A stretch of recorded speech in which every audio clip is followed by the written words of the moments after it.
Oops. All right. Welcome everyone to this April 8, 2021 meeting of the Mansfield Board of Education.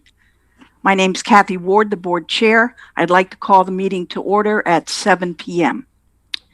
The public may view this meeting live at townhallstreams.com/town or on Charter Spectrum Cable Channel 191. Public comment will be accepted by email at mboesupt@mansfieldct.org before the meeting or prior to the second hearing for visitors. Comments may also be sent to the Mansfield Board of Education. Celeste, would you please call the roll? Sure. Kathy Ward? Here. Susanna Everett? I'm here. Martha Kelly? Ida Thallison? I'm here. Rebecca Aubrey? I'm here. David Latrico? Here. Catherine Paulus? Elizabeth Verge? I'm here. Kelly Zimmerman? It's not here. We knew that. Great. Thank you, Celeste. Edith, would you read our mission statement, please? Yes, it is the mission of the Mansfield Board of Education in partnership with the Mansfield community to ensure that all children acquire the knowledge, skills, and attributes essential for personal excellence in learning, life, and work within our global community. Thank you very much. The first item is the approval of the minutes of March 11, 2021 regular meeting. Do I have a motion to approve? Also move. This is Rebecca Aubrey. Thank you, Rebecca. A second? David? Thank you. Are there any corrections or comments? Any objections to approving these minutes? Any abstentions? All right, the minutes are approved. Thanks very much. That brings us to our first hearing for visitors. Celeste, do we have any public comment? No, we do not. Great, thank you. Next, communications. Celeste? We do have some communications. First, you received an email from Karen Manuz. I'm not quite sure I'm pronouncing that right. She wanted to you to consider circulation in the new school building. That was also forwarded to Randy Wallacona, so the school building committee could answer her. Sorry. Yes, and I did respond to her also and thank her for the communication. Okay. So second, we have two teacher letters that you'll need to do a consent agenda for today. The first one is Julia Kukowski. She's a teacher at Vinton Elementary School, and she is resigning at the end of the school year. And the second one is from Maggie Kofrans-Tesco. She is a teacher at Mansfield Middle School. She is going to be having a baby in August, and she is using the maternity leave in the contract and also requesting unpaid child rearing leave for the end of the school year for the remainder of the school year. Great, thank you, Celeste. So these communications came in after our agenda was set. So we need to add a consent agenda for tonight. So Rebecca, could you read a motion for that, please? It would be my pleasure to do that for you, Thank Kathy. you. I would like to move to add a consent agenda following new business to include the resignation of Julia Kakowski, Vinton teacher, effective the end of the 2020-2021 school year, and request from Maggie Confrancesco, Mansfield Middle School teacher, for maternity leave and unpaid child rearing leave for the 2022 school year. Thank you. And do I have a second? Thank you, David. So is there any discussion? Anyone have any objections to adding a consent agenda after our new business item? Any abstentions? Great, then we will do that. Are there any other additions to the present agenda? All right, that brings us to committee reports. First, I'm feeling like I need to say hi to Lindsay, Lisa, Julie. Hi, guys. I should have said hello to you before. Thanks for joining us. Anyway, committee reports. The Personnel Committee has come to an agreement with the Nurses Association. We're going to discuss that in executive session tonight. Our negotiations with the secretaries are ongoing, and hopefully we have a report on that at our next meeting. So that brings us to information, presentations, and actions, and I'll turn it over to Superintendent Lyman. Hey, good evening. Thanks, everybody. I was also going to introduce our guests this evening. They are here for an agenda item that's a little bit later down on the agenda. And also Mike Seal is joining us as he will be helping to make a presentation this evening as well. But I'm going to start with a few other things to share with you. And I'll start with pulling up some slides.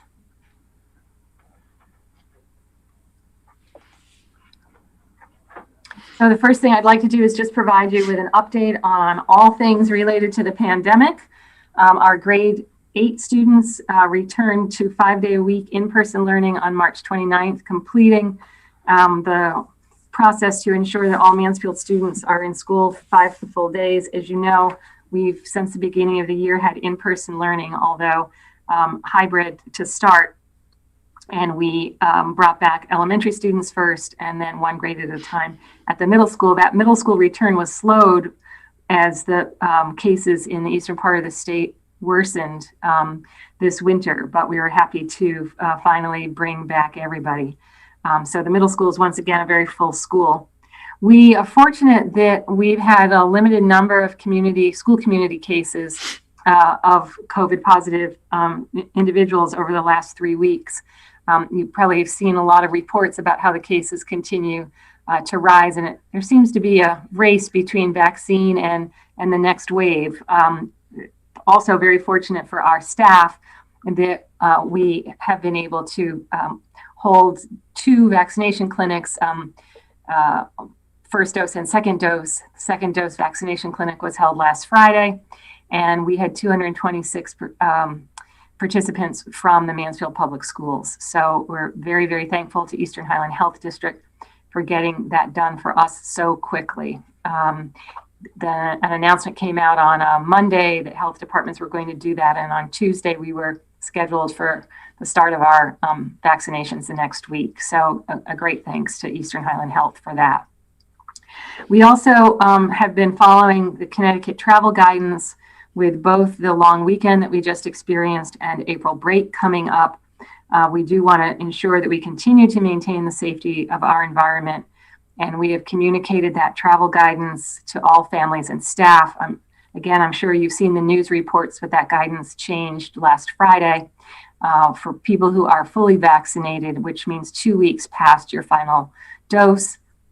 There is not a requirement to quarantine, although the CDC does still recommend getting tested and monitoring your symptoms. For people who are not yet fully vaccinated, the CDC recommends a 7-day quarantine and getting tested. And so that communication has gone out to families and will go out again, likely tomorrow, just as a reminder.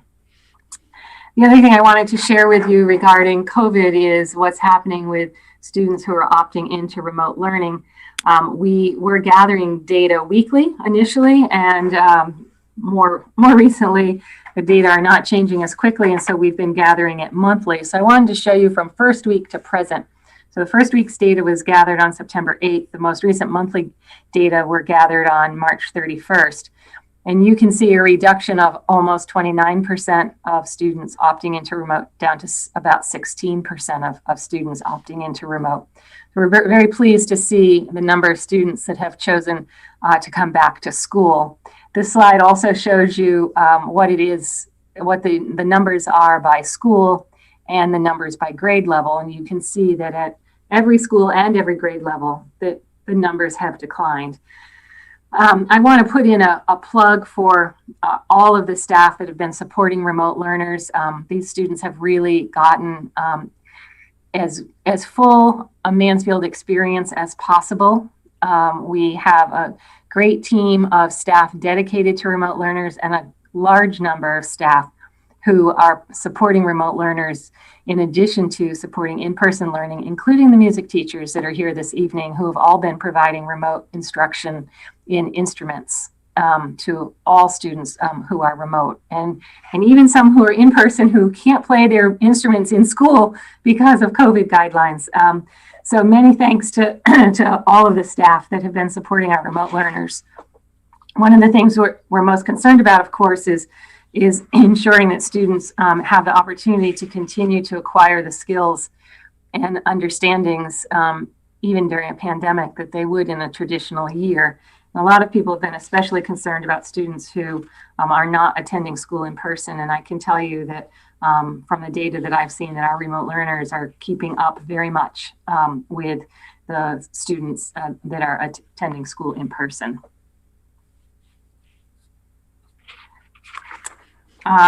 Just a couple of other quick things to share.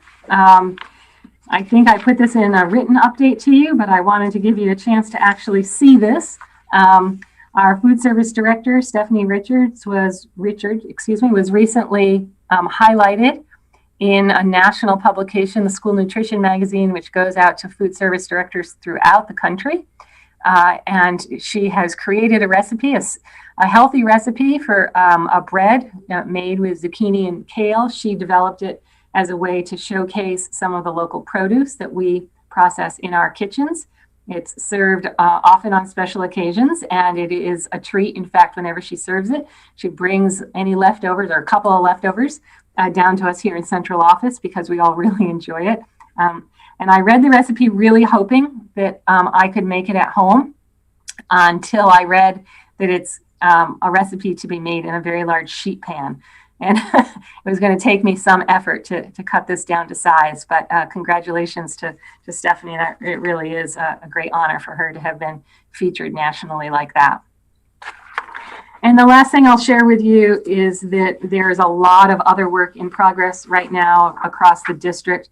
We are deep into continuing our equity work, working with our new partners from Insight Education, and we'll be rolling out an opportunity to staff next week to participate in a 4-day Equity Institute that will be held in June. It will be an opportunity for staff to continue the work that we've started in the schools and through our professional development days to really understand the issues around equity, their own relationship with equity, and ways that our schools can be more responsive to all students. In addition, we also have just started our conversations with Insight Education about conducting our equity audit.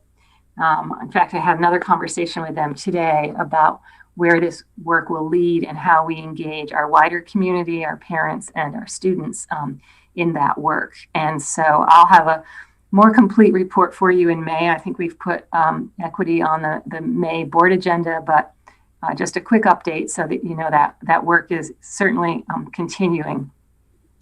Part of that work also is Insight is helping us consider our efforts towards minority recruitment.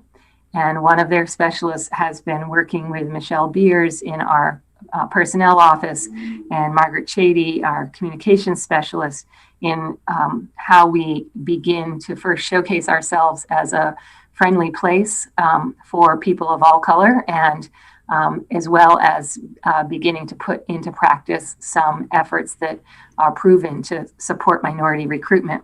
The only downside to that work right now is that we have only one professional opening for next year. And so it will be a little hard to do a lot of minority recruiting this year, just because we won't be doing much recruiting at all. But we are building towards the day when we will need to do more recruiting, and making sure, again, that we're presenting ourselves as a friendly district. The strategic planning work is continuing as well. Richard Lemons was with our administrators again this week. I've been conducting the focus groups for staff. I think I shared with you that the student focus groups were already completed.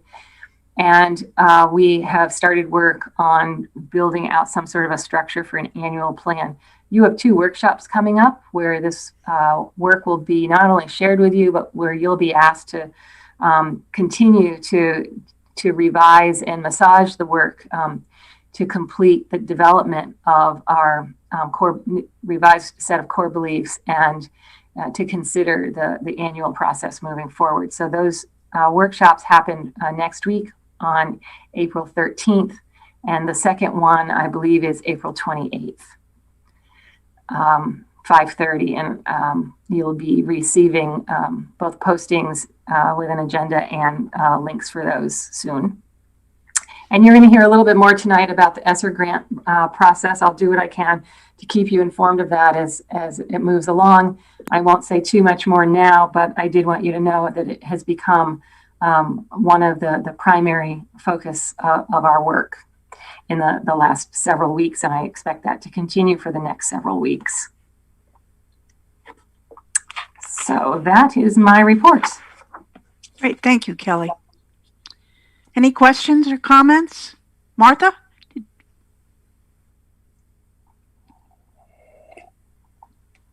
We can't hear you, Martha.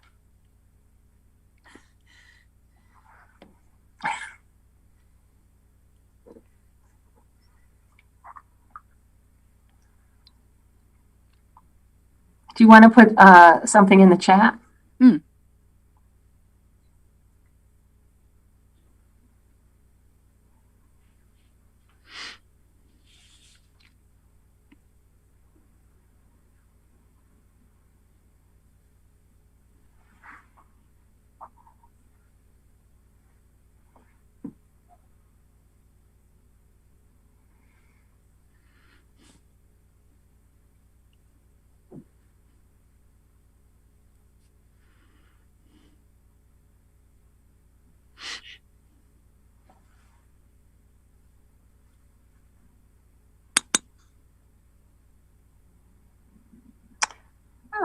Of the 226 staff vaccinated, is that for 2 inoculations or 1? And what percentage of our staff, I have to read the rest of it. What percentage of our staff is that? So it's 226 staff who have gone through the full vaccination process. So that means they received their first shot and a second dose. What percentage is that of our staff? It's pretty high. It's a little bit hard for me to calculate this off the top of my head, because we were able to include bus drivers, student interns, and some of the childcare workers that offer before and after school care. And so I'm not sure the total number eligible, but it is a very high percentage. It also does not include staff members who became eligible on their own. So anyone over 65 was already eligible before we offered our clinic, and many of them had received vaccination.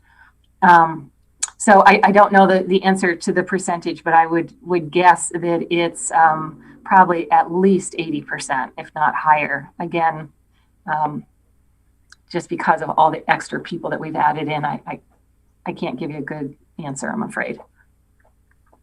Is there anything else, Martha? Okay. Susanna, did you want to say something? Oh, Rebecca had her hand raised. Oh, I had 2 different questions, and one is I'll tell them you both at the same time. One is a follow-up to Martha's question, and you partially answered it, but I was just curious if you had collected data at all, both about teachers over 65 who had previously been vaccinated and teachers, or I'm sorry, staff in general who might have opted into getting vaccinated in a different way or in a different place. I mean, my district offered it and I ended up doing it on my own. And so the numbers actually, I'm guessing, might actually be higher than that.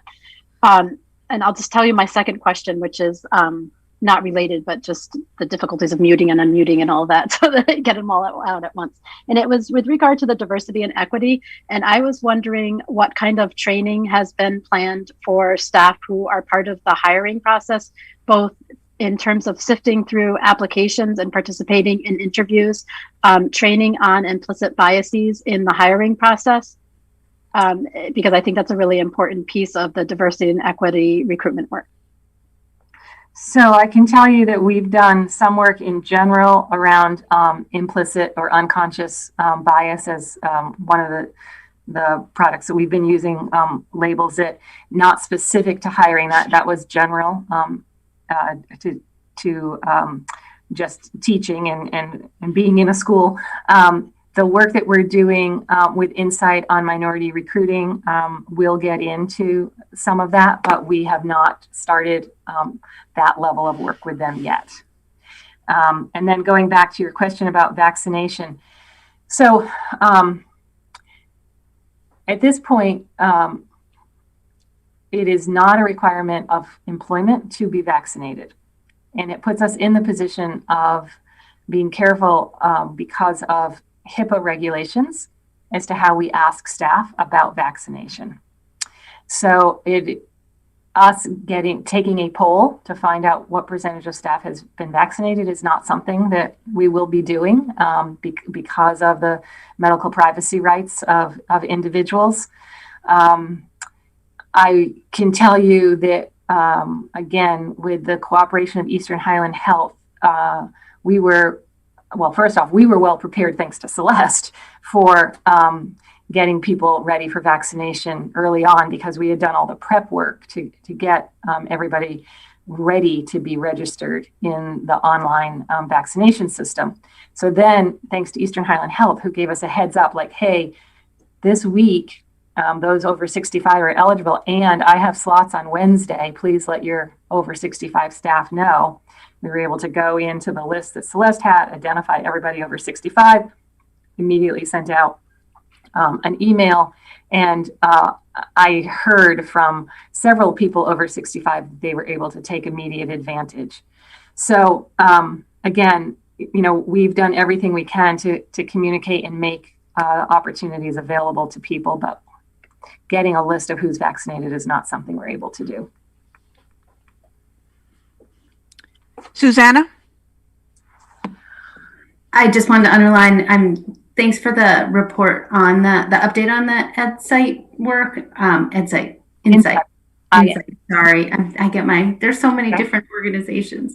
And just wanted to remind, just kind of underline again that that's grant funded work that we got, and it's exciting to be working on it explicitly. I know it ties in with the work that you've been doing in the last couple of years, but I'm really glad that we're focusing also on our hiring practices, even though it's kind of abstract at this point, but still very important. I know lots of folks on the board have been talking about that for a long time, so I'm glad that that's moving forward. And again, thanks to everyone who wrote the grant to support that work as well. Anyone else? All right, then we can move on to student-led instructional practices. Yes, Mike Seal is here with me this evening to help with that, and I'm going to attempt to call up a set of slides. It's always a little bit tricky in Zoom because I wish there was a way that I could just have all of the slides ready somewhere and they automatically came up, but it doesn't work that way. So, hoping that you can see this slide deck. You should see the portrait of the graduate. Okay, great. So, let me get this started by telling you that the reason for this presentation this evening is to do a couple of things. First, to share with you how we're continuing our work even in the time of a pandemic. and also to draw back the curtain a little bit to show you what goes into planning student-centered instruction that we believe meets both academic content skills and the skills we seek to develop in our Portrait of the Graduate. I've shared with you, with the help of administrators and teachers over the last couple of years, lots of examples of classroom work. What we're going to talk with you a little bit tonight is about how that work comes together and the intentionality in that work. So I remind you, and there is another copy of this in your packet this week, just to make sure you have it in front of you, that central to our work are developing the skills defined in our Portrait of the Graduate. These are skills that cut across all content areas and all grade levels. But beyond identifying what skills we hope students will develop, we've also done a tremendous amount of work defining those skills in much more detail. This is an example of the skill of communication that comes from our Portrait of the Graduate. On the left-hand side here, you see the language of the Portrait of the Graduate. And on the right-hand side, we begin to define conceptually through something called transfer goals, what we mean by that. So to communicate or develop communication skills, someone needs to engage in active listening and discourse to connect and share ideas with others. And we need to ensure that students deliver coherent messages through a variety of mediums. Those are big conceptual ideas that we seek to develop in our students throughout their school experience. But there are some more specific understandings that we expect students to develop that are listed here, and some questions that we can use as teachers and even use with students to help us identify and deepen the understandings that we seek here. There's a third section to this document, and that's the identification of this very specific skills that we want students to acquire as well. I'm not sharing every piece of paper with you this evening, but I want you to know that the first thing that a teacher does is look very carefully at the Portrait of the Graduate skills. The next thing the teacher does is they look at the content standards. Mike's going to share with you a lesson that not only addresses developing communication skills, but also addressing science skills. And again, in each content area, we identify transfer goals. In the content areas for each transfer goal, we then build out the understandings and the skills and knowledge that students need to acquire. Much like that page that I just shared with you, there's a similar page for each of these transfer goals. So the teachers have a very clear understanding of what needs to be taught. But even further, in our academic areas, we also define the progression of that skill development at each grade level. So you're going to see a third grade unit this evening. Third grade teacher can actually drill right down to third grade to see what these skills look like for a third grader and can build instruction then to meet those needs or those expectations. We also talk about how we want students to be instructed, what instruction should look like. There, our central organizing principle is our definition of student-led learning. And again, I'm not going to spend any time with this because you're going to see a lot of this as Mike shares with you the work of his teachers this evening. And the last thing that I would tell you is that in all of this work, we also encourage teachers to be part of the inquiry process. And I remind you that the teacher evaluation plan that's been in existence now for 2 years engages teachers in an inquiry process of coming to understand how best to meet the needs and learning outcomes for their students. And the work that you'll hear about tonight also is connected to these teachers' inquiry process on providing feedback to students. So now I'm going to turn things over to Mike Seal. And Mike, you let me know how you'd like me to advance the slides. And he's going to share with you what this looks like in practice in a school and in a classroom. Well, hi, everyone. Thanks for the invitation. This was a real challenge. It felt like what was being asked of me was give us a big picture, tell us how, bring to life how the 5 C's and academic skills kind of work together. And what does it look like, sound like, feel like? So that's my goal. There's way too much here. So I'm going to zip through some slides. I hope not too quickly, but I also don't, this is about a year's worth of work here for me. A quick caveat, you're going to see some kids together closer in a COVID protocol than we had back in August, but we have all our mitigating factors in place. We're still in the single classroom cohorts, masks, sanitizing in and out, etc. But we are coming together for shorter periods. You're going to definitely see that. One last caveat before I jump in is that there are many ways to approach student-centered learning. So I don't want you to think this is a formula. There's great student-centered learning across town. So this is a way, not the way. And I thought I'd start with this, as a focus on transfer. You know, that word is used a lot, and Kelly just mentioned it as an important part of the Mansfield Public Schools architecture. But what it really means is that it refers to the ability to apply learning to a new situation beyond the context in which it was learned. And that's a definition from Jay McTighe, who we've worked closely with, as you know, over the years. Or you can go to the next slide. There's really general agreement on that definition with all of the state standards that we use, or the federal standards, national standards that we use. You can go to the next slide. And I'm going to just sit here for a second and talk about student-centered learning and then show you some examples. I view student-centered learning as a vehicle for transfer.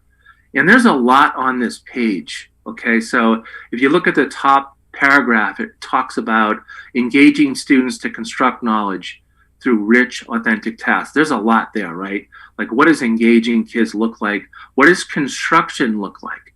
So when I think of construction, I think of a mix of real kids doing work, a strong culture of collaboration, and a teacher facilitating instruction, but also providing explicit instruction. And I'm gonna come back to that later, because I think a myth of some of this great rich task work and project work is that there's no room for explicit instruction, and that is way, way off in my mind. The sorts of learning they're gonna show you, I hope you see how planful, intentional, and structured it is, okay? A couple of things, the highlights of down below, and when it says when learning is student-centered, the student's taking ownership. The teacher understands the student and the content, provides feedback, support, and is a facilitator. And the tasks are authentic. You already heard the word authentic twice, at least, I think. So I'm going to talk about that in a bit. The tasks also allow or afford for the opportunity for higher order thinking and build upon foundational knowledge to promote growth. Next slide. So on the left here, I just mentioned the words that are on the left as part of the student-centered learning definition. Tasks is huge. So I'm going to talk a little bit about that. I think that when tasks and projects, they come in all different sizes and shapes. There are tasks that take a day. There are tasks that take 3 days. There are projects that takes 3 weeks, 4 weeks, depending on the amount of products and performances that are in it. Okay, but I think of characteristics of student-centered tasks and projects over on the right here. Does it have a driving question? And by driving question, I mean, what's that compelling question that drives inquiry throughout? The teacher is asking this thing all the time. It's kind of like the heart of the task or project. The teachers are really clear on learning goals in an assessment plan. And assessment is really changing as we speak, and I'm going to talk a little bit about that. A big question for us now is not just assessing foundational skills, like how are kids doing in reading in kindergarten, first grade, second grade, third grade, is typical data that we have. But if we're going to assess for transfer, what does that really look like? We also want tasks with a lot of rigor and relevance. You've heard those two terms frequently. Kelly's talked a lot about authentic intellectual work. And the work that we have done with that group, AIW, I'll touch on that later. Kids need to be creating something. There has to be some sort of product and performance that they're working together to create. There has to be a cycle of reflection, critique, and revision, and you'll see that moving forward. And to some degree, there needs to be field experiences beyond the walls of the school. That's been tricky in COVID. An exhibition, an opportunity to present your work as a learner. So I'm going to run through these pretty quickly with the examples. So our third grade teachers, Julie Belair and Laura Smith, just recently did this project. They're not quite done with it. Kids are presenting this week and into next. But they chose a really, I think, a relevant driving question for kids. How can we create a healthier ice cream that also tastes great? So really relevant, and opportunities in science, in writing, in mathematics, and in reading, really, to dig into this question. A key part here is to give kids a role, give them a goal, a real world context. So just listen for this real world context here. A local creamery is looking for help in creating a new, healthier flavor of ice cream. It is important that the ice cream tastes good enough to sell in the store. You and your team are creating a flavor, hoping that the creamery will sell it to their customers. We as part of the field experiences here, we had the creamery manager, the Yukon Dairy manager, zoom in and talk to kids about this project. You'll see his face later in Zoom. He was so excited. The kids loved it. There are a few products here in this project that was about a month long. The teachers had the kids investigate ingredients of ice cream brands and use information to create a bar graph to communicate their findings. They also, the heart of really the project was create a healthier ice cream that tastes great. And they went through a number of trials, really 4, turns out. I thought it was 3, but it was 4. And finally, a presentation of learning where the students, right from the very beginning, knew that they were going to have to make a public presentation to talk about what they learned through the project. Next slide. So the first thing teachers do is really be clear on their learning goals and have an assessment plan. And I'm focusing here tonight on assessing those transfer goals. So, you know, when we're designing a project, you've got to think about the kids in front of you, the time of year, their interests, their passions, and also the architecture that Kelly talked about. So what are the transfer goals in the 5 C's? What are the transfer goals in the disciplinary areas, science, reading, writing, and adapting them for that level? So the 4 goals that Julie and Laura came up with were develop an understanding of healthy choices in one's life. These are the things we want kids to apply flexibly to new situations, right? Transfer. Does their work show clear evidence of the process of critique and revision? Can they use many sources of feedback to improve the quality of the task? That is really challenging, and especially for 3rd grade kids. Students effectively design, test, and evaluate multiple solutions to a real-world problem. Students communicate ideas effectively and convincingly to an audience in an engaging way. So, you know, the first one is around healthy choices, then is critique and revision, then really the scientific process, the methods, trials, and finally communication. Those became a rubric, you can go to the next slide, that Julie and Laura used with kids. So it looks heavy, right? And it is, because we want to assess transfer.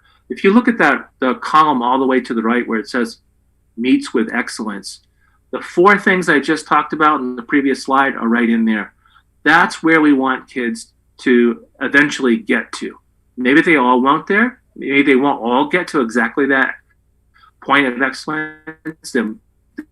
They'll get to proficiency. But really the goal is that column to the right. What Julie and Laura do is have their eyes wide open in an ongoing way through this, all the products and performances, all the work that kids do in the project to find evidence that kids are meeting the criteria. Next slide. So I could talk a lot about the academic skills. So I remember a conversation when I first got hired with Kelly about project-based learning. And I said, if kids don't have basic skills in reading, writing, science, math, etc., then they cannot develop the 5 C's. And I really feel strongly about that, and have seen it, project-based learning schools not be so hot because they don't have these things. This is not even a complete list of all the academic skills Julie and Laura taught explicitly during the project time. So you can see they're deep. They're in the science. Those are all from NGSS.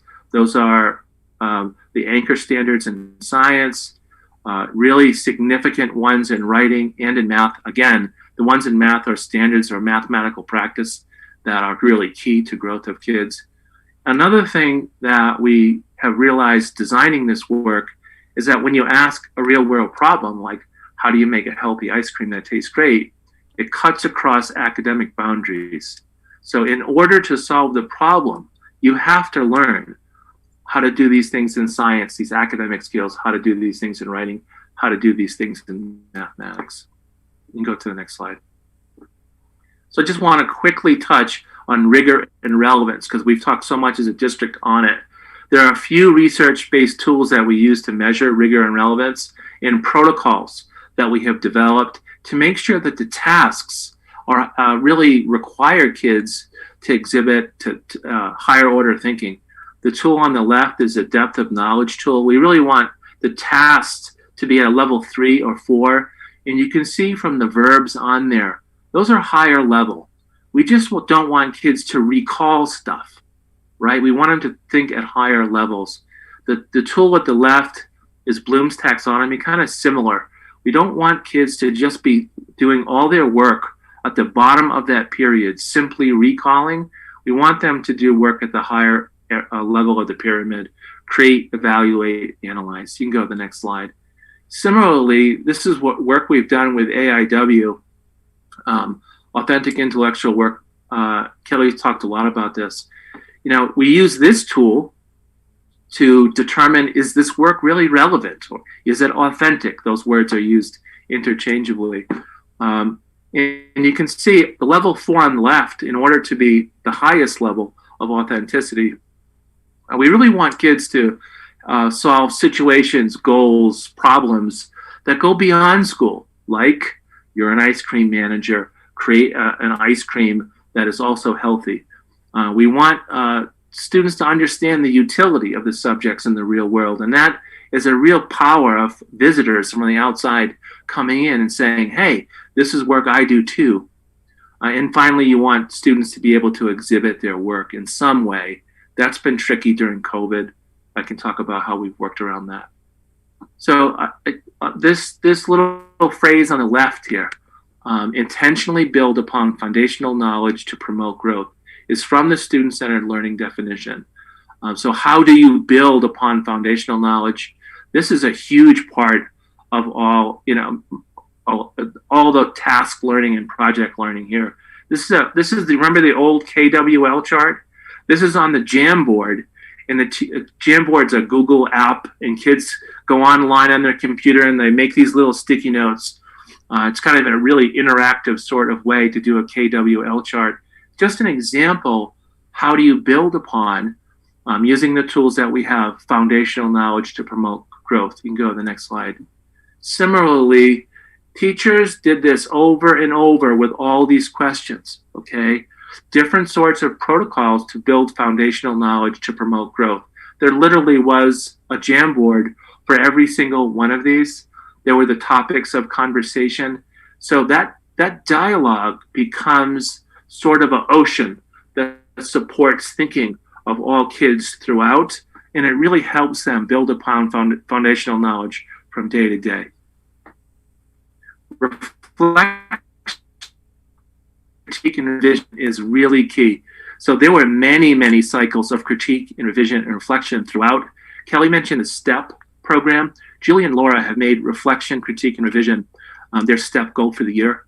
And one of the takeaways from this project, I asked them today, was that they have really built a culture of reflection, critique, and revision, not just in science through the ice cream project, but in reading and in writing and throughout. They said things like, kids are willing to just make changes as a matter of course now, which is a huge lift. And they said that the feedback has gotten a lot better. They said that the kids are actually using the feedback to make substantial changes in their work now. So this happened over and over, and we use tag, tell something you like, ask a question, give a suggestion. And you can see a student here on the tag board. There's like 1,000 of these. So there were just cycles of tag and feedback over and over again. And then the group would look at the feedback. So picture in a room of students just do a gallery walk. They go around, whatever the product and performance is, they write down feedback. And the group uses that feedback to plan what happens next. Go ahead to the next slide. So just quickly here, I want to talk about the products. The first one was investigate 4 different brands of ice cream and write down what you learn. What's the brand, flavor, calories, fats, proteins, carbohydrates. You can go to the next slide. And then a cycle of tag. So they had to make a bar graph that reflected what they learned. They used that criteria, and for each product and performance, Julie and Laura have this simple kind of product criteria list to help kids make sure that, hey, do we have these things? The picture on the left is the first draft of the bar graph. Then the kids used that little rubric there, the criteria list, to help them think about it. Then they did a cycle of tag, another sheet, feedback from everybody, take that feedback, make the graph on the right. And go to the next slide. This is the heart of the project, was 4 experiments. So the first one, they wanted the kids to have some kind of clue, right, how to make ice cream, because we weren't even sure we could do it, right? So Julie and Laura said, well, we don't just want to give them ingredients and have it be a free-for-all. So they kind of walked them through, here's a baseline sort of ice cream. And then on trial 1, kids made that you can see the ingredients, the amounts, and then they made their own. And then there was a tag cycle again, feedback from the group, make changes, trial 2, repeat, another tag cycle, then trial 3. So you can see that the work gets better and better and better as you move on. And as a teacher, Laura and Julie really do have to decide, well, when is this getting old, right? So you could do this 20 times and kids are just going to want to run out of the building screaming, right? But they were able to do it 4 times because kids were so engaged in it. They were really making substantial changes in it. So they did it 4 times. Next slide. So I just wanted to touch on field experiences. So I mentioned the Yukon Dairy Manager, Bill, is it Scaturo? I'm not sure his last name, Bill S. We also had Stephanie Richards involved, who's, as you know, food service, and her intern came in. And they did, today you'll learn what's healthy and carbohydrates. These sorts of I call them a field experience. It's not exactly a field trip, but it's a COVID field trip, right? Next slide. And for exhibition, picture Julie and Laura with that rubric I showed you earlier in front of them. Kids doing presentations of learning based on this criteria. And they're using that rubric as an assessment tool to determine, does this student provide evidence of all these things that we talked about before? And there's little portfolios for every kid that teachers can look through to determine, hey, did kids meet our assessment goals? I just want to talk briefly about the flow of instruction throughout today and explicit instruction. So here's 3 pictures here. The one on the left is a whole group instruction. And in any given hour, you might see 10 to 15 minutes of whole group instruction. That can change, but that's like a general sort of guideline, I think, for a student-centered classroom that works. And then on the right, you can see Laura doing a small group with some students. That's actually a small group on foundational skills. And then there a lot of that in that small group might be another 15 or 20 minutes for some kids. And the middle one is what you see most of the time. Kids, trying to do the challenge as best they can, collaborating, critique, and feedback. So during the activity time, a teacher will often have conferences with that group or one-on-one at all 3 points, the whole group, one-on-one conferences, and small group instruction. The teacher can teach things explicitly, any sort of skill that they want. A key here is that there really has to be a strong community. Kids need to know where things are in the room. They need to know the rituals and routines, like how to walk in a room, how to move in the room. In the pictures I'm going to show you in a minute, you can see the importance of knowing those things. If you're a teacher and you have to constantly stop and remind kids of those things, things kind of fall apart and you can't provide the explicit instruction that is needed. Also related to this are social emotional skills. Kids need to be self-aware of their emotions, self-regulate, give each other messages when there are problems, agree and disagree, collaborate, a long list. And if those things aren't in place, then things fall apart. Next slide. So I want to come back to the definition of student-centered learning. And you can see the activity. I love these photos of kids in action. If you just look at them, you know, the teachers gave them, there was no, I didn't realize this until today, but there was no limit to the ingredients. If you said, hey, I want to put whey, I don't even know what whey is. It's something, right? Somebody was using whey at home and they were like, hey, I want to put whey in my ice cream. Teachers ran out and got some whey. So here you can see strawberries, blueberries, all kinds of different things that kids are experimenting with. And when the rubber meets the road, it really is ice cream. I tasted it and I was like ready for the worst chalk-like awfulness, right? But no, they were really good. And that was a reason why this kept cooking. So the two phrases here, sections of writing, come from student-centered learning definition. Student taking ownership of learning and builds understanding through exploration and development of passions and interests. So when I look at these pictures, I really see students taking ownership of their learning. There's a lot of opportunity for voice and choice here. What ingredients to make, how much of each, listening to each other back and forth. And the energy, the laughter, the humor, the joy of learning is really visible. The bottom part, the teacher understands the student and the content, encourages risk-taking while providing feedback and support. You can see the level of feedback in this thing throughout. The teacher also provides that feedback. Another thing you don't see in these photos, and I generally don't take photos of teachers, but the fact is that if things are really running well, you see student activity like this. And then the teacher can say, you know, monitoring a group, go, you know, I need to have a small group lesson on something, or I need to have a one-on-one conference with something, or looking at everything that they're doing, I need a whole group mini lesson tomorrow. So I've talked about tasks, students, and teacher roles in that student-centered learning definition.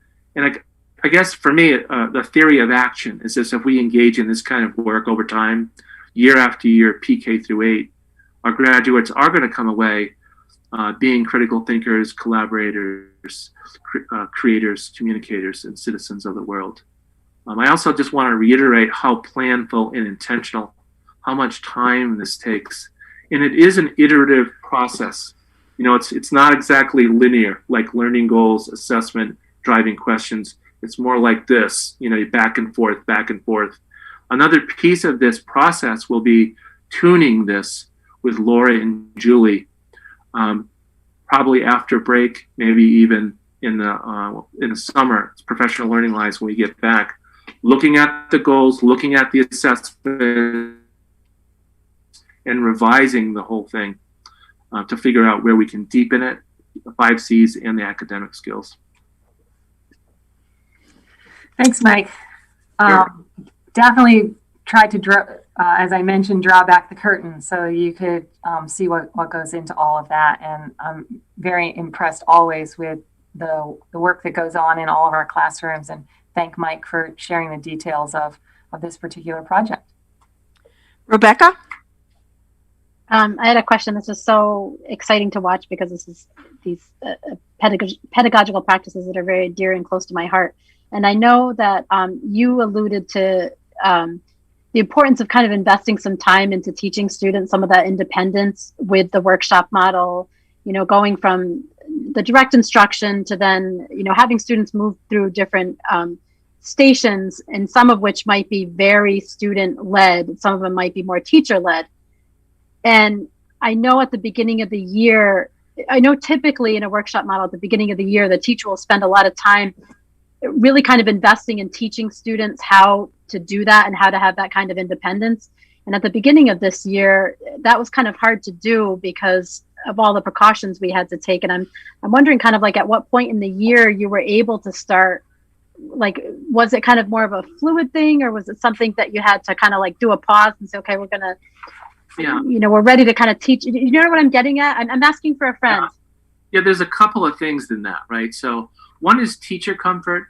And right now, there are some folks who aren't as comfortable interacting like in the pictures that we just saw. And we value that, okay? Or the periods of interaction are a little bit shorter. But I think everybody has become a little bit more comfortable at doing more sort of interactiveness that you just saw. So that's I think fluid's a great word for it. You talked about social emotional learning. The Vinton teachers, and I think teachers across Mansfield, are really strong in this. And it is unusual. It's clear to me, this is my 5th year at Vinton, that this has been valued in Mansfield for a long time. So kids do know what the rituals and routines of the room are. They do know the golden rule. They know the I message. They know size of the reaction, size of the problem, how to solve a problem, all the things I talked about, right? That are just gigantically important. And teachers are really skilled at teaching them. So what you see year to year is a lot less, there's this running thing about the first 6 weeks of school is all about routines and rituals and social emotional learning. Well, it's the first 52. Let's just get real, okay? It doesn't ever end, and it's really important. But I think if every teacher is committed to it and believes in it and develops their skills, year in, year out, the kids do it much faster than having to start from scratch. Does that make sense? PE is a great example, and Kelly has commented on this when she has visited Josh Tamasadis at our school. Things like trestle tree, which are kind of frightening to look at. They can be, right? This giant thing and these little kids. But because Josh has taught the rituals and routines so well and the expectations of his classroom, kindergartners who did it in PK, first graders who did it in K, really do it well the following year. I could talk for an hour on the SEL skills, Rebecca, right, that are embedded in this. They're hugely important. This kind of learning is an absolute fail without them. Mike, I have a couple questions. Could you just define authentic for me? Sure. I think when something's authentic, there's a real world connection. There's a real world context. It doesn't have to be perfect. Like, I think it would have been better personally if these kids, if the Yukon Dairy Bar made our ice cream, that would have been a tighter real world connection. But they did make ice cream. There's a kind of real world connection. It might not be perfect, but it's there. It's strong. I also think that is the role that you're requiring them have a real world context. You're making ice cream for a dairy bar. Is that real? Okay. The word authentic definitely gets rolled around a lot. I really want to know when I walk into a room, are you interested in this work? Relevant personally is another kind of relevance, right? And does this thing have value beyond school? Or is it just important in this room for this hour? Mm-hmm. Great. What, if I can ask another one, what percentage of time do our kids spend doing this absolutely wonderful stuff? Is it once a year something like this will happen? What's the goal? I think right now, this level of project, and again, I think that tasks and projects come in different sizes and shapes. Okay, so some are more involved, like this one has 3 products and performances. It takes 4 to 6 weeks. I would say there's like one of these a year-ish for each grade. COVID this year's a little bit different because you can see the interaction that's required in real world work, and our teachers are just becoming comfortable doing it. So we're getting there. This is a work in progress. Mm-hmm. Okay. Also, I think it's important to say that if you looked at the day of Julie and Laura doing this, they're not doing this all day long every day, right? So a guideline is like, you've got a block for reading, a block for writing, a block for math, a block for science. If it makes sense, if it's really powerful to do the project during science and writing, then go for it. If it's not powerful to do it during the writing block, then do something more powerful. So I avoid formula here. The criteria is this really powerful learning? Is it going to lead to transfer? Sometimes during the reading block, writing block, math block, it will be a project, and sometimes it won't. So I think what's really important is the rigor and relevance of every task, right? Is it challenging? And is it relevance, again, is authentic? Those words are interchangeable. Those are the two things I've put in the school development plan at Vinton for a few years now that work with AIW to fuel all the tasks every day is the goal. And I think we're building on the project idea. Great. Thank you. I'm sorry, Kathy. Kathy, can I ask a follow-up question to something he just said? Sure. Is that okay? It's about how you talked about these kind of blocks of learning from, science, math, reading, writing. But the project that you discussed, I think, is really rich in interdisciplinary learning, in the sense that if we look at the health, there's the science and the chemistry of making ice cream. There's the literacy skills of writing and describing it, and then all of the 21st century skills that are involved in it. So to what extent is there flexibility in moving away from talking about blocks of subjects and instead talking about real world learning, where, if we go into the real world, our learning and our experiences aren't divided into blocks. They're completely integrated. I've said this 1,000 times to Kelly, right? But I'm just going to push back a little. Here's my thinking on this, okay? I think, that slide where I put on mini lesson, small group instruction, and one-on-one instruction. That block, that idea is important. That in a given hour, you can call it what you want. Let's call it block 0, okay? Hour 1.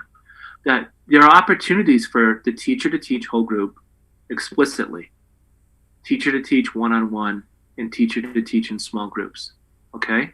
So you can do anything you want in that block, technically, right? But I think that the best way to go is to continue and say, hey, kids still need to read, write, do math, science, social studies, etc., right? That has to be done. I think the structure of a literacy block, of a math block, of a science or social studies block remains important. Because if we want to make sure that kids have the foundational skills we need, there needs to be time for, in first grade, shared reading, independent reading, a mini lesson, turn and talk, word study, right? So I think you can do both. If you use my little rule about, hey, is this powerful? Is this learning powerful in the project? Enough to push out other things in the reading block, then go ahead and do it. If not, continue with the rich tasks that you're doing in reading. But kids have to become great readers. They have to become great writers. They have to be taught those foundational skills. So I think saying let's just open it up is a lot. I don't know, maybe it's just me, Rebecca, and I can't imagine how to do it yet. But I just want to be careful. I think the best work I've seen is really intentional, planful, well-designed. And there is a structure.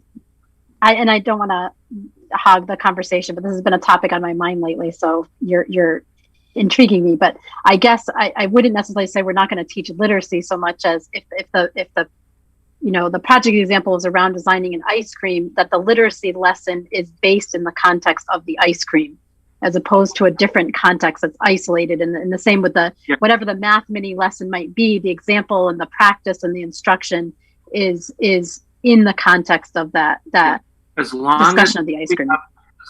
I'm with you, as long as we have the rule that if it's not powerful, if the math isn't powerfully connected to the project's goals, don't do it. Don't just integrate for no reason, is what I'm getting at. And I think that the structure helps human beings, right? We need a ritual. We need an order to our things, like 9 o'clock, morning meeting, 9:30 to 11, reading workshop time, right? That kind of thing helps both adults and teachers. But I know everybody's thinking about this during COVID now. I'm sorry, Edith. I've been ignoring you. That's okay. I love this work that you're doing. I know as a parent, to the extent that these things were being used. My son is 30 now, but even back then, Mansfield Mall was happening, and paper airplane projects in Mr. Hand's science class were way more motivating to him. And so one of my questions is, do you find it hard to come up with these projects that are authentic and powerfully able to integrate all the different learning pieces? And can we, increase the project-based stuff? I mean, I just think kids would, yeah. It definitely is hard. So I think personally, I'm getting grilled here, Kelly. I didn't expect like a grilling. Almost like an interview, Mike. It really is. Jeez. No, we're just enthusiastic, Mike. It's a great question. It's a great question. So I think of transforming schools, and really Rebecca's question was related to that. Given COVID, is this an opportunity to transform schools? I think it is, yes. The transformation I would suggest is towards this work. So I was pretty candid with Kathy. Like, we're on a journey for this, right? Not everyone is doing this kind of work all the time, but I think we are well along the way doing rigorous and relevant tasks. I think we're in a design phase right now in American education. For those districts who have decided we're going to do 21st century skills and we really mean it, I think we're in a design phase. Now, teachers typically haven't had a lot of time to design, right? I can't tell you how many hours it took. I worked side by side with Laura and Julie on this, and it took hours and hours to make. It is time really worthwhile. I think, Julie, if you ask Julie and Laura, they would say the same thing. But that's the challenge, creating time. And I think if it's time with real clarity on what are the qualities of these tasks and projects, then we can come up with them. And I just have a follow-up question there. Maybe this is already happening. Do the evaluation practices follow this model as well? I mean, when I'm at work and I've got a problem, I don't have to memorize the answer. I can go use research tools and confer with other people to solve a problem. How are we determining if kids are learning how to solve problems? So there are multiple levels of assessment, and I didn't go into them all tonight because it's overwhelming, right? What I did try to talk about how to assess transfer. So a big question here is, okay, we've got our portrait of the graduate. How do you assess critical thinking kids at different ages too, right? What does critical thinking for a kindergartner look like in a second grader, in a fourth grade, and an eighth grader? And the same thing with communication, collaboration, global citizenship, etc. That is a paradigm shift, right? So what the rubric I shared with you is based on the work of Jay McTighe and his team. We've been working with Jay for a while, and we're experimenting here. Okay, so we are really using his latest book, and a few of them actually, Teaching Modern Learning, and his newest one on designing tasks and projects to figure out how to assess the 5 C's. Middle school is well on the way on this, I think. Just listening to Candace and Larry, they have used versions of Ed Leader 21's rubrics on the 5 C's. That's the organization with 10K that Kelly has been involved in. I also think that it's going to be up to districts need to decide if they want to go down this trail, right? Because it's very different. We still have assessments that measure reading. Next week, our latest wave of reading assessments are due, right? And I'll be meeting with teams to see how kids are growing. Do they have those foundational skills? What are we going to do? If not, what are we going to do? How are we going to support them? We're bringing on a reading tutor for grades 2 through 4 to make sure that those foundational skills are there. So I want to make sure the board understands that this is a forced choice. Foundational skills or 5 C's, they're really intimately tied together. But the big question for everyone really is, how do you measure the 5 C's? In the rubric, part of the tuning protocol with Julie and Laura will be, hey, how did this work? Was that rubric you designed around those 4 goals effective? What's the evidence of communication, the science investigations, critique and revision that you gathered? It's a great question, Edith. Susanna? Just 2 quick things. I know we could talk about this all evening. Thank you so much for the presentation. I just wanted to quickly underline, I love the self-evaluation piece for students. I think that's obviously a skill that we need to explicitly teach and support for kids through their entire learning careers, and being able to give good feedback. I know we've had lots of presentations on this over the years and in various contexts, and that's just really incredibly valuable to be explicit with kids about how to give good feedback to their peers. But I also really appreciate the kind of amount of effort, you really emphasizing this seems like so engaging and so fun, but the amount of effort on teachers' behalf to pull something like this off well. You could do an ice cream project and it could be sort of, no one's going to be graphing anything, or, I think to really pull this off well takes so much, the collaborative planning and the really thinking through all the pieces and how it rests on the architecture of our structures in our district is huge. So also appreciate that you really underline that for us, because I think, again, on the surface, it looks just wonderful. And, we need to know, like you said, pull back the curtain so that we can see all the work that goes into it, not just for the teachers, but also for the kids too. It's pretty intense, deep dive. So thank you for really focusing on that as well. Welcome. Anyone else? My last question, Mike, is did we find a healthier ice cream? We did. And we have questioned the question all along, because the dairy bar manager said, really, there's no such thing as healthy ice cream. So we changed it to healthier. But I mentioned whey, which is some sort of healthy protein, apparently. And I had fascinating discussions, including a video that I put in the newsletter of kids explaining the process. And they took out, like an example, they took out sugar. They decreased the amount of sugar in the ice cream and put in fruit. And it was really delicious. And they put in blueberries and all kinds of things. So they really did great work on the variables, which is challenging for a 3rd grade mind, right? The idea that if I change one thing, what happens? Mm-hmm. If I change 5 things, I can't really determine what the changes were, right? Mm-hmm. So that sort of thinking. But I think that, yes, every group figured out a healthier ice cream after the 4th trial. Wow. I mean, we can have a board ice cream night at Vinton. Okay, sure. Well, Mike, thank you very, very much for this presentation. Not just the good work that you're doing, but to present it to us the way you did tonight was very informative, and it was wonderful. Thank you so very much. You're Greatly welcome. appreciate it. Take care. Thank you, Mike. You're welcome. Thanks, Mike. That brings us to the Esser grant process. Yeah, sure. Make me follow that.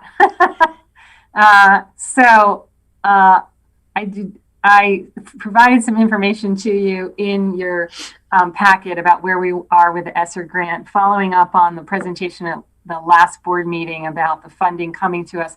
I just wanted you to know what we've learned since then and where we are in our work.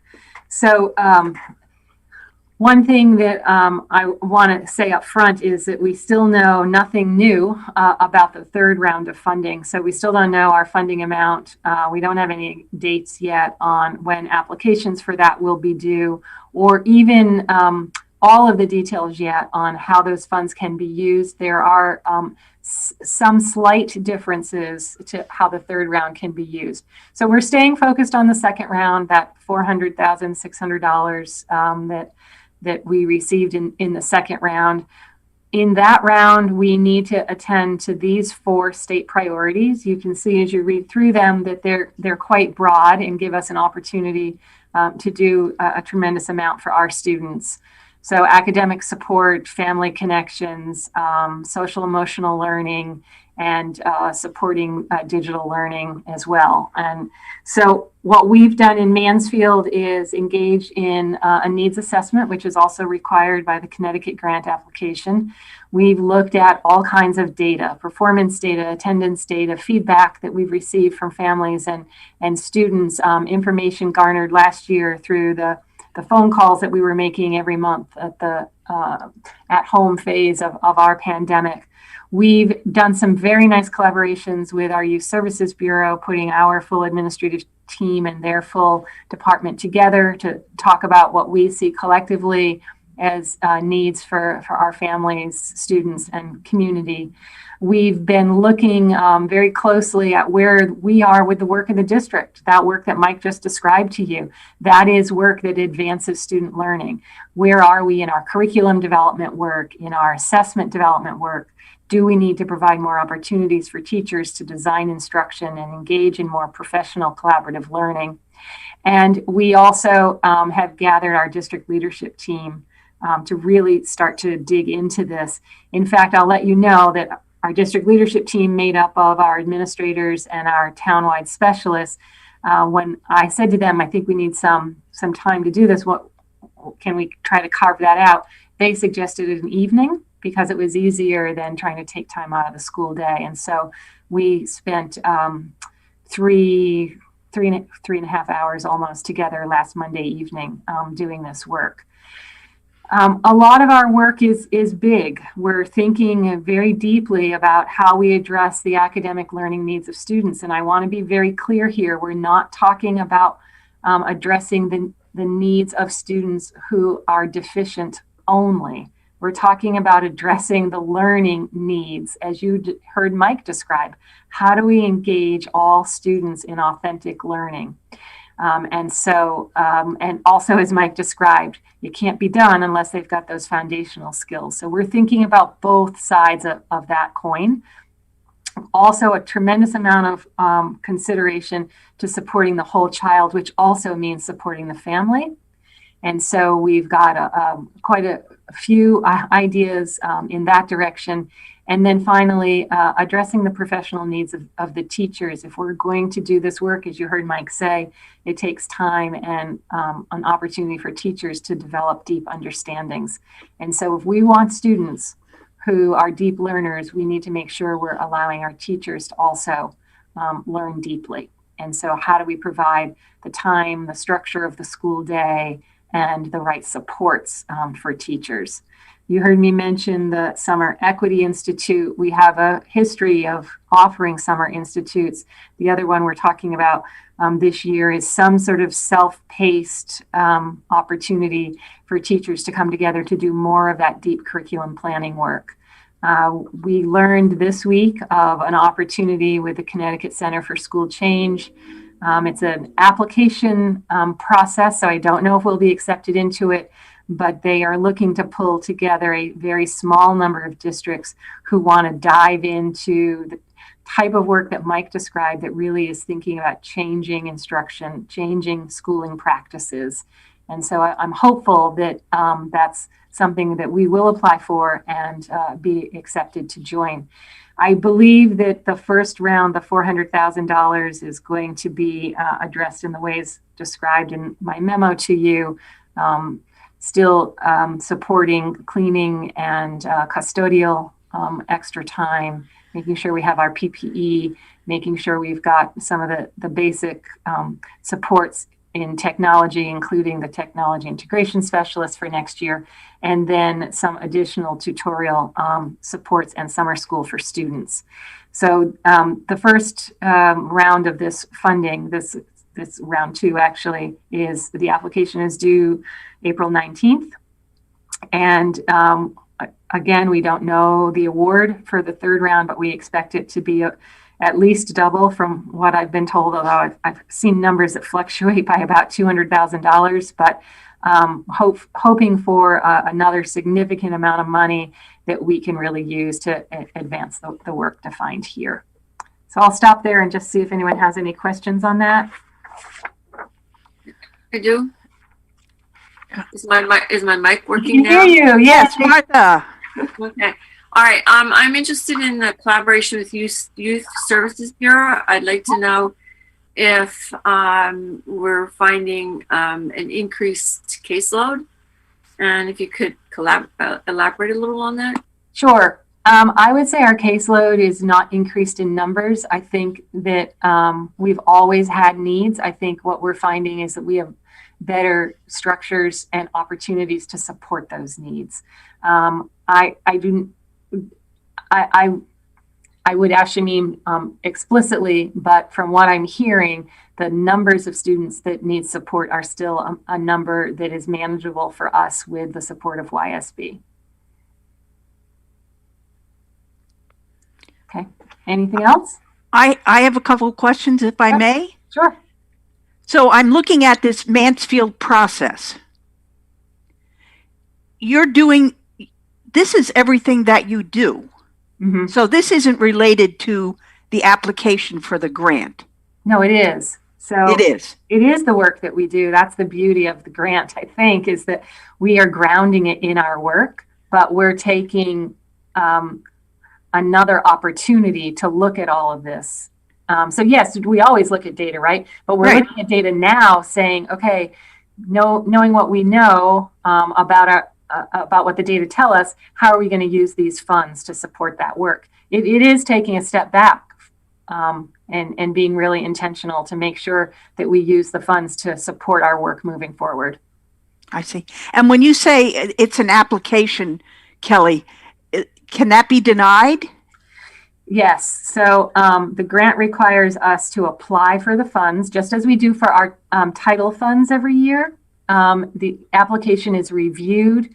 It's unlikely that they would deny it. What they would do is they would return it to you for more information or for revision until you've met the criteria that have been established for the funds. The Connecticut has taken it a step further than the federal government, and they actually require you to define your needs assessment process, and they require you to write some explicit goals about the desired outcomes for the projects that you're seeking funding. Okay, thank you. Mm-hmm. Does anyone else have any questions or comments? I can't see you, so just speak up if anyone. That wasn't as exciting as the ice cream, but that was very informative. Thank you very much, Kelly. Oh, Yeah, thanks for keeping us updated. I will keep keeping you updated on that. The next thing I want to talk with you about is another memo that came to you in your packet about a revision to the strings program, and many thanks to our music teachers who have been patiently waiting. I hope you also have enjoyed the presentations this evening, but they are here to respond to any questions, and I'm going to just share 2 slides with you, and then I'm going to turn us back to the screen where we can see each other. But this is a pretty unusual situation that we found ourselves in. Just to make sure everybody understands, currently we offer the opportunity for children to study the violin or the cello, starting in elementary school, including even allowing some kindergartners. It is a tuition-based program, which means that, in which we support. So parents pay about half of the cost of the program. The payment is used to pay itinerant teachers. Very fortunate that for years we have had 2 outstanding musicians who provide this instruction to our students. They follow the Suzuki method, which among other things, is best accomplished with a parent present. And because of that, they often give the lessons before school, sometimes after school, and occasionally during the day as well. It is a program whose numbers have declined some recently. Some of that is due to lower enrollment. Some of that this year certainly is due to the pandemic, although we have continued the program virtually this year and with outdoor instruction. And we believe some of the numbers may be declining because it's hard for families to continue in the program given its costs and the parent component. So one of our instructors has decided to retire, and at the same time, E.O. Smith has restructured their strings program, causing them to seek to hire a part-time strings teacher. So Lindsay Clark, strings teacher at MMS, who's here this evening, made me aware of what was happening at E.O. Smith, and we quickly connected with them, and they would be very interested in sharing a full-time teacher with us. We think it's easier to find a full-time teacher, and we started to talk as a music staff about whether or not it was possible to bring this program into the school day and make it part of the operating budget. We believe it supports our efforts to be more equitable because it removes the barrier of the financial barriers that some people face, and it also is a program using the Suzuki in the schools method that we can conduct with parent participation or without parent participation. We do expect that the number of students interested in this might grow, and so the music teachers have looked carefully at the number of students that they believe a part-time string teacher could manage, and we believe that we could easily begin in second grade, which is very common in school programs, and go down to the lower grades if we didn't fill the slots with second grade up. We currently have our fourth graders, who go to the middle school for some instrumental instruction. That would continue, as would the opportunity that exists now for the middle school staff to teach fourth graders who are choosing to start a string instrument for the first time. So none of that changes. We would also continue with our itinerant cello teacher. She's not choosing to retire. We love her. We're very interested in keeping her, so she would continue to teach the cello students. What we would do with the shared teacher with E.O. Smith is that teacher would teach violinists and provide some ensemble instruction. Not exactly sure, either a 0.4 or 0.5. I talked with EO again this week. They think they can make a 0.5 teacher work for us. So we looked at costs. We've budgeted $18,000 for the program next year. And because the Suzuki Fund is one of our funds that exists outside of the operating budget, it's also a fund that over time, this program's been in existence, I think since 1979. And over time, it has amassed a little bit of money. We're checking with the auditors to make sure that we could use that fund balance, but we have over $19,000 available in fund balance. So if we are able to use that in the first year, that gives us a total of over $37,000 for this program. And you can see that a 0.4 teacher with the cello instructor, so total program costs, would be about $39,000, and if we went up to 0.5, it would be about $45,900. So we've got a shortfall of anywhere from about $2,000 to about $8,500, which we could easily make up in the budget. That's year one.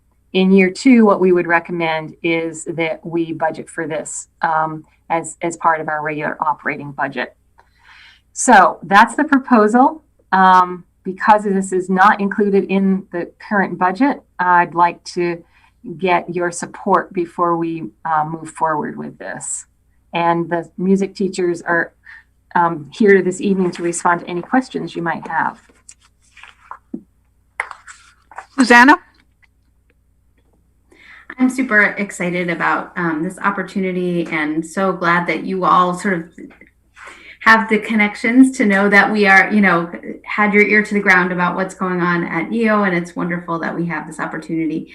I know that in the Suzuki, I'm not that familiar with Suzuki method, but I do know that it's parent participation is definitely an integral role. But I also really appreciate that making this optional will also maybe increase some participation and potentially, just have it be a more equitable implementation of the strings program. So I'm wondering how, I know this is sort of in the future, but how would you all envision kind of involving parents or involving families to make sure that, the spirit of the Suzuki method is still intact, even if we don't have to necessarily, parents aren't coming into, or families aren't coming into lessons. Thanks, Lindsay. Hi, everyone. I'm Lindsay Clark. I'm the Mansfield Middle School string teacher. And I just wanted to respond to this since I have some experience teaching in a Suzuki in the schools or modified Suzuki curriculum. I did a year of student teaching in a model like that. And parent participation is a part of the Suzuki triangle. In the school where I student taught, parents weren't required to be there in the classroom with them, but a significant portion of the teacher's prep time involved regular communication to parents. I've learned recently in the pandemic that communication and supportive home practice can include things like pre-recorded videos that the teacher curates and sends to parents as they're helping their child practice at home. Really just communication is super important, and I think that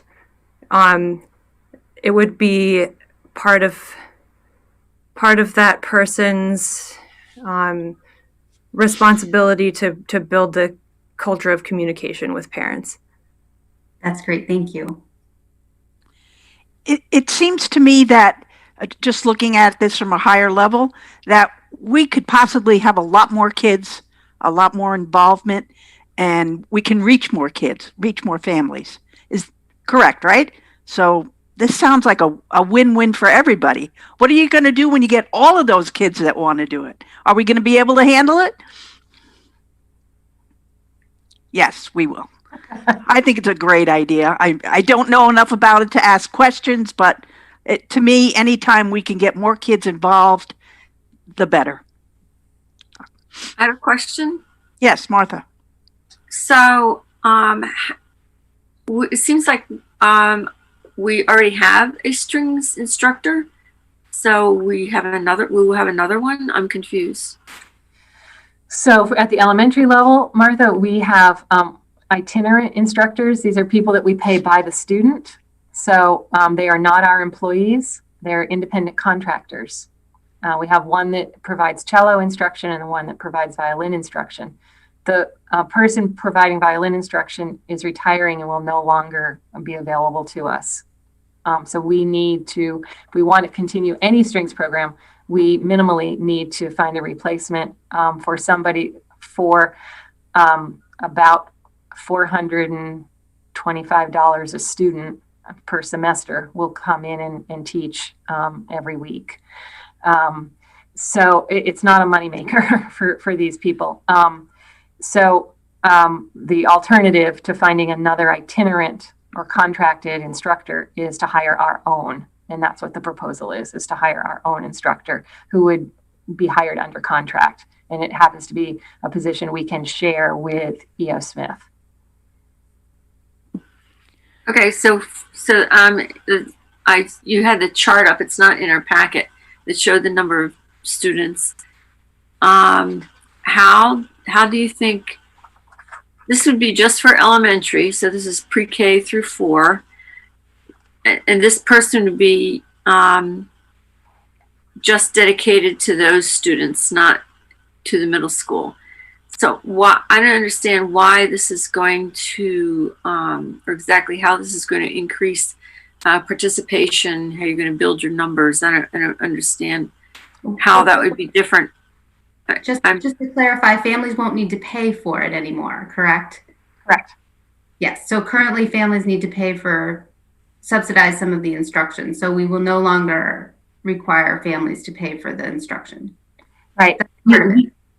Yes, we pay the teacher $425 per semester for instruction. $200 is paid by the student, and $225 is paid by the board's budget. In the future, this will be free to all students, because it will be an instructional position, just as Lindsay is the instructor at the middle school for strings. Parents don't pay at the middle school for strings instruction. Yeah. So if I'm understanding what you're saying is that by doing this, we will make it more equitable so that families who might not be able to afford it, or because of work schedules, the parent might not be able to sit and come to the lessons. This is something that'll make it more equitable so that we can meet the needs of enrichment for more diverse learners who might be interested in musical study. Is that right? What I'm understanding? Okay. That's right. And that, Rebecca, is why we think the numbers will go up. So Dave, That makes sense. I'm sorry. Dave, did you have a question? Yes, comment? I did. I don't mean to interrupt anybody. Did I see in the chart that you want to start the program in the second grade? Am I right in assuming? Right. So the assumption is that as the numbers go up, that the part-time teacher may not be able to meet the large numbers. And so we would offer it beginning in second grade. And if we don't fill all of the teachers' availability, then we would move down to first grade. Or down to kindergarten. Is this similar to what we've been doing with fourth grade students in relation to the middle school? Fourth grade students can choose a band instrument and they go to the middle school for a lesson. These students would receive their lesson right in the elementary school. All right, so you're handling it a little different than that. Right. Edith? Can I ask about the instruments themselves? How does that work? How will that work in the new program? Yep. So I'll start, but any of you are welcome to join in. So currently, students who play a violin through the elementary program rent their instrument, and we have some violins that we own at the middle school that we believe, Lindsay, I think you've said that there could be some violins available to children, but that we also have a rental program, a very, very reduced rental program for those violins. Did you say, Lindsay, about $40 a year so that we can keep them up?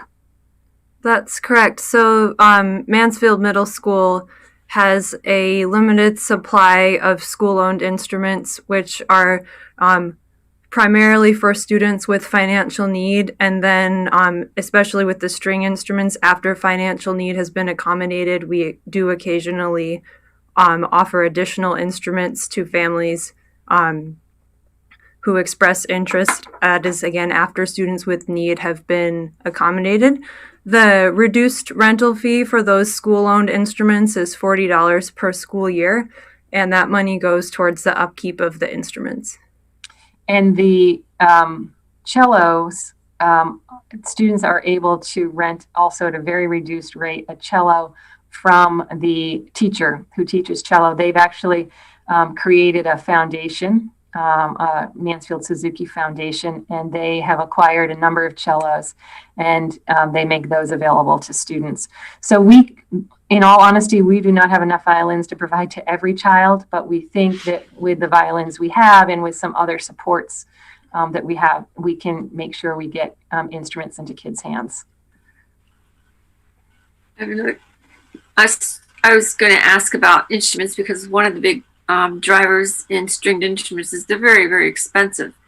And it's not as hard to pick up an inexpensive clarinet, but somehow violins and cellos and so forth, and they're sized differently for the young ones. Has there ever been an ask to the community for instruments that aren't being used to donate them, to the programs, to the music program? I don't know if that would be something one would consider. Yeah, I know that's how the Suzuki Foundation that exists independent of the school system has acquired some of those instruments. Almost all of them, in fact, have been through donations. I don't know, Julie or Lisa, you've been around the longest. Have we ever done an explicit request? I am not aware of any explicit request. However, we often get people approach us with the instruments that they have that wish to donate. I always get several instruments a year. And I don't know, Lindsay, if you've experienced the same, but we always make good use of donations from community members, and they do come in regularly. We could organize something that asked for them if people felt that was appropriate. But we certainly are supported that way. Elizabeth, I apologize. I didn't see the hand up. Oh, not a problem. I just wanted to say this program's amazing, and I'd like to say, thank you for everyone who's come up with the numbers for this, because I actually have 2 kids in the school, and one of them I was going to put in, but I couldn't afford it at the time. So this will help give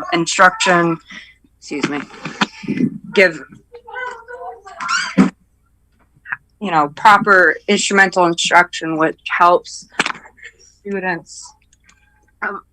Sorry, it's bedtime. I'm being distracted. I think it's great. It's your young violinist back there. Well, just all violinists in general, not a lot of Connecticut school districts themselves have instrumental instruction like this to begin with. And then the fact that we're willing to open it up to all students in town in our district is just fantastic, honestly. I think it'll put our students in a learning curve above the rest. As teachers or musicians, what are you excited about with this change? What's the most exciting part of it?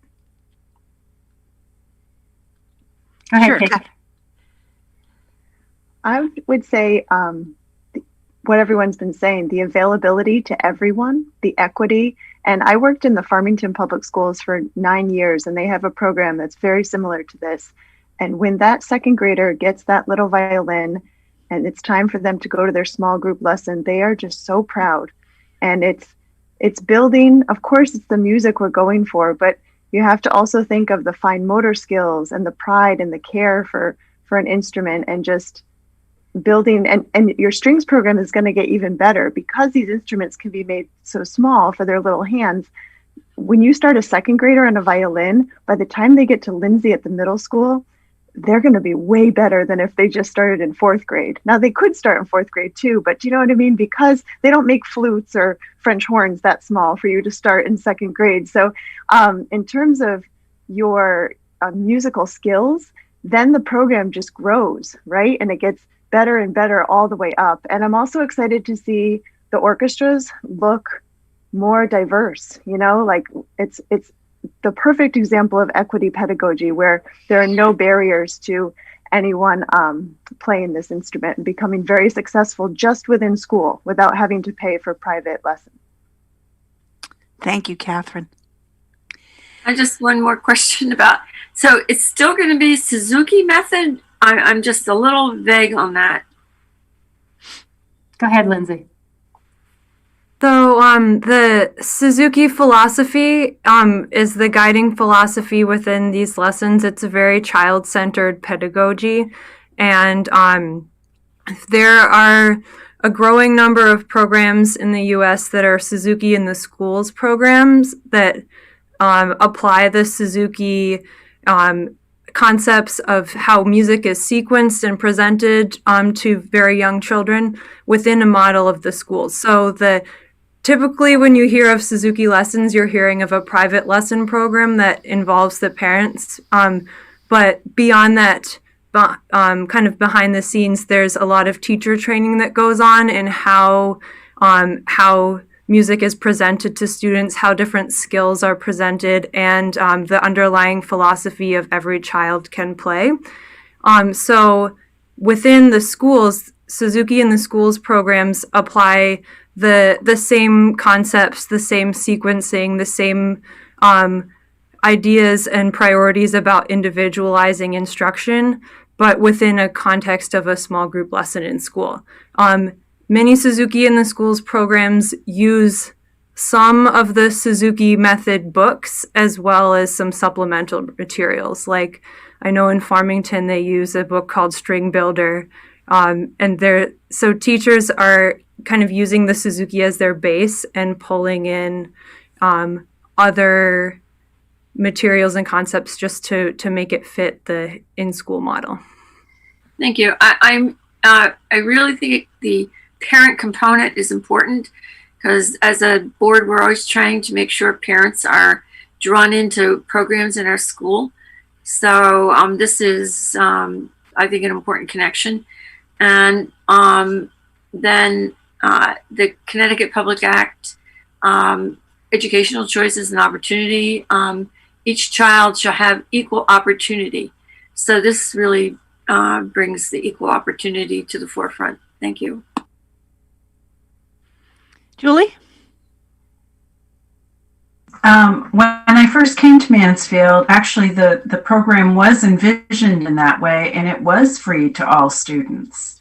And over time, it became the model we have now, where the school supplements it, but then parents had a bigger financial stake or a obligation.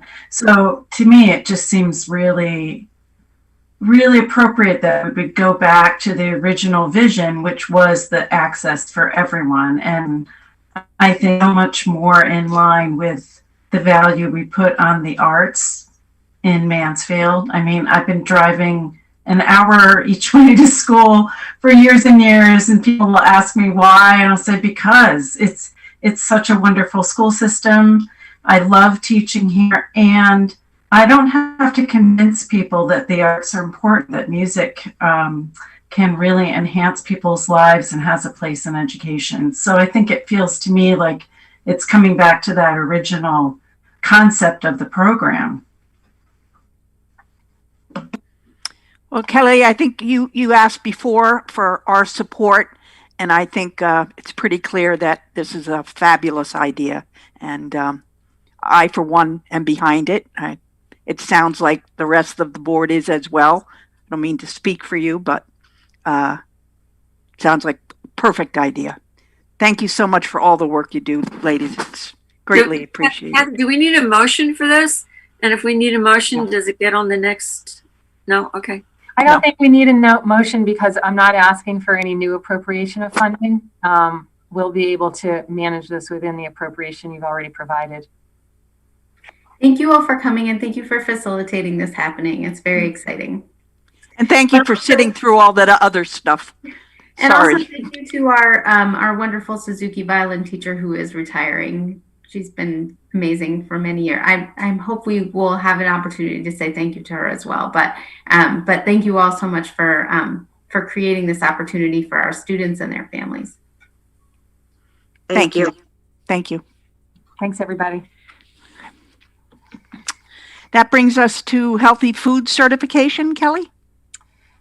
Yes. So annually, you need to make a motion to accept the healthy food certification program. And beginning last year, they moved up the date of this. And so we are now required to do it this early in the spring, before we actually have an opportunity to do a review of the food service program, which usually comes at the end of closer to the end of the year. So this is that one with that really long motion that needs to be read. They did allow us this year to combine food and beverages together. So it will shorten the amount of time a little bit, but I believe you have the motion, and I'm happy to answer any questions, but there have been no changes to this program, and it is a program that has been in place in Mansfield since its existence. So our first motion is pretty much, are we going to approve or accept the healthy food certification statement, correct? Which we've done in the past. Yes. Anyone have any questions about that? Were there any changes to this? I didn't compare the former year. I didn't think so, but every once in a while something slips in. Right? No changes. And the second motion is the sale of combined food and beverage exemptions. Correct. And that's similar to what we've had in the past. Yes. Until recently, you had to have two separate motions, yeah, one for food, one for beverage. So does anyone have any questions or comments about this? If not, Edith, would you be so kind as to read the first motion? Yes. Motion for Healthy Food Certification Statement, April 8th, 2021. Pursuant to CGS Section 10-215F, the Mansfield Board of Education certifies that all food items offered for sale to students in the schools under its jurisdiction and not exempted from the Connecticut nutritional standards published by the Connecticut State Department of Education will comply with the Connecticut nutritional standards during the period of July 1, 2021 through June 30, 2022. This certification shall include all food offered for sale to students separately from reimbursable meals at all times and from all sources, including but not limited to school stores, vending machines, school cafeterias, and any fundraising activities on school premises sponsored by the school or by non-school organizations and groups. Thank you, Edith. Do we have a second? I'll second. I'll second. Susanna, thank you. Susanna, second. Is there any further discussion? Anyone have any objections to approving this motion? Any abstentions? Hearing none, that motion is approved. Thank you. Edith, you're on. Motion for the Mansfield Board of Education, Connecticut Nutrition Standards exclusion, sale of combined food and beverage exemptions, April 8th, 2021. The Mansfield Board of Education will allow the sale to students of food items that do not meet the Connecticut nutritional standards and beverages not listed in Section 10-221Q of the Connecticut General Statutes, provided that the following conditions are met. 1, the sale is in connection with an event occurring after the end of the regular school day or on the weekend. 2, the sale is at the page 3 of 3, is this correct? 3 of 3 Connecticut State Department of Education location of the event. And 3, the food and beverage items are not sold from a vending machine or school store. An event is an occurrence that involves more than just a regularly scheduled practice, meeting, or extracurricular activity. For example, soccer games, school plays, and interscholastic debates are events, but soccer practices, play rehearsals, and debate team meetings are not. The regular school day is the period from midnight before to 30 minutes after the end of the official school day. Location means where the event is being held. Do I have a second? Dave? I'll second. Dave, thank you very much. Any further discussion? Are there any objections to approving this motion? Any abstentions? Motion's passed. Thank you very much. Is there anything else, Kelly, that we need to talk about? Question? Oh, sure, Martha. Just as a point of on our agenda, when we have a motion, isn't it supposed to be listed that we have a motion on something? Because it said healthy food certificate, page 16. Isn't it supposed to have an M or M times 2 or something? Or yes, we usually do. You're correct. So noted on here. I don't know if that's a legal thing or what, because it is a motion. But you're correct. We normally do. Yeah. Okay. That was all. Thank you. Yep. All right. Mms Roof update, Kelly? Yes, I think I finally have some activity on this roof project. So a week or so ago, Friday, so not last Friday, the Friday before, we finally presented the project to the State Department for approval. There were a couple of requests that they made of the architects for the plans that were submitted. Those requests were fulfilled last week, and I received notice today that we should have our approval letter either today or tomorrow. I didn't get it today, so I'm assuming it will come tomorrow. The bid is ready to go. As soon as we get that approval letter, the bids will be out, allowing us to keep this project on schedule. So very excited. Fingers crossed that approval letter actually comes tomorrow, but that's what they told me. So great, thank you. Any questions? I do just want to mention that we've been working with Mansfield Parks and Rec because they, as you know, use the middle school grounds and school for Camp Mansfield, and the school will not be open to staff or students this summer. They will be able to use the portables through some back entrances, and they will be able to use the grounds safely. That's something we'll work on with the construction company, but our architects have assured us that there's plenty of room there for Camp Mansfield to continue. And on rain dates, they will use one of our elementary schools. Question? Dave? I don't know if this is connected, but you're mentioning the middle school and the Parks and Rec. There's construction activity on the old tennis court site. Do you know if the town is planning a permanent construction, possibly a new tennis court on that site?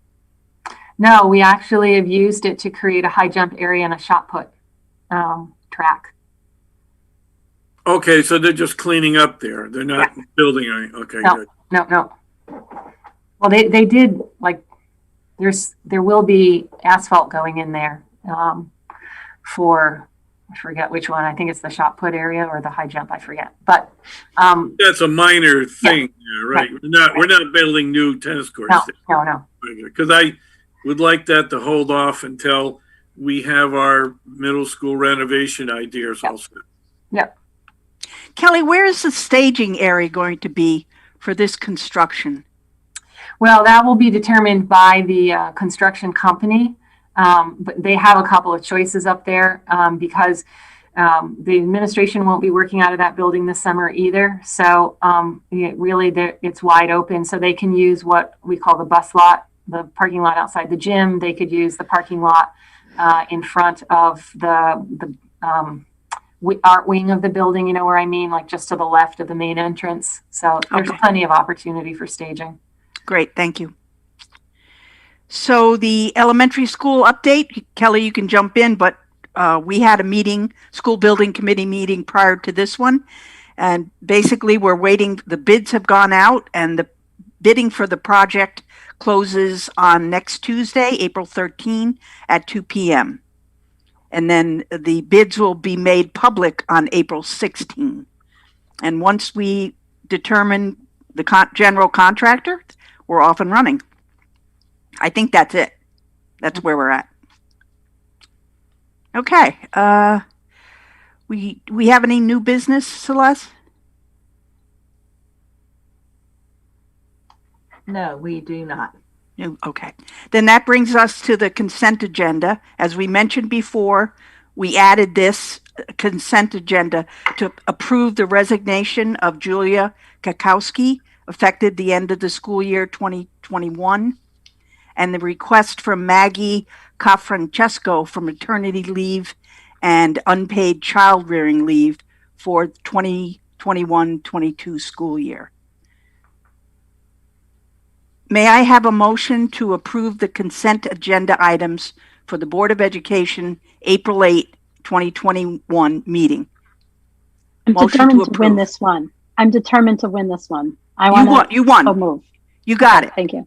I'll second with all our best wishes to both. Yes. Yeah, we wish Julia the best as she moves on from Mansfield, and thank you for her service, and all the best to Maggie and her family in the upcoming year. So we have a motion to approve the consent agenda and a second. Are there any objections to approving this? Any abstentions? Motion's approved. Thank you very much. That brings us to our second hearing for visitors. Celeste, have we had any comments? No, No comment. Thank you. Any suggestions for future agenda items? Dave? Did we say we were going to talk about the middle school renovations in June, or do we need to say that now? No, what we decided at the last meeting was that by June, I would get an RFQ or an RFP out, looking for a firm to help us with a modernization plan. And that would be something that we would get started either late this summer or in early fall. So we'll come back to it then. Is that what you're expecting? Yeah, I just, wonder when we're going to start hashing out ideas what we want to do with it. Anyone else? Okay. Then we need to go into an executive session. Edith, would you read a motion, please? I don't, okay. Oh, you don't have that one?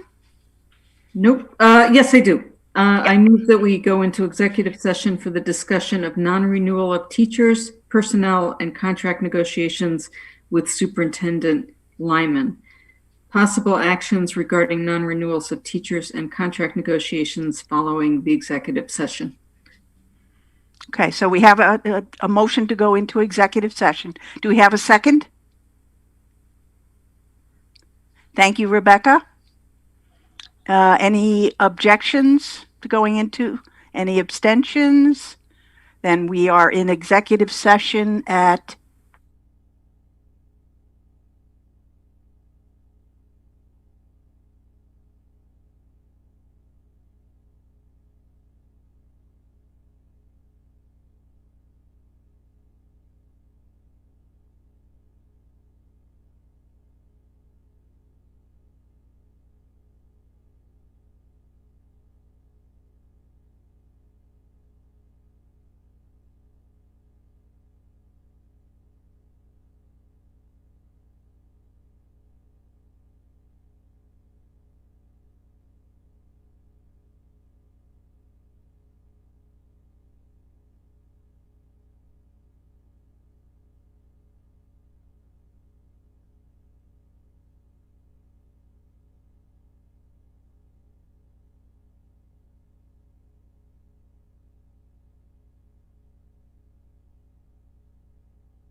There we again go. live. Yep. Great. All right, we have two actions to address. I'll accept a motion to accept the superintendent's recommendation of a non-renewal of teachers. So moved. Thank you, Edith.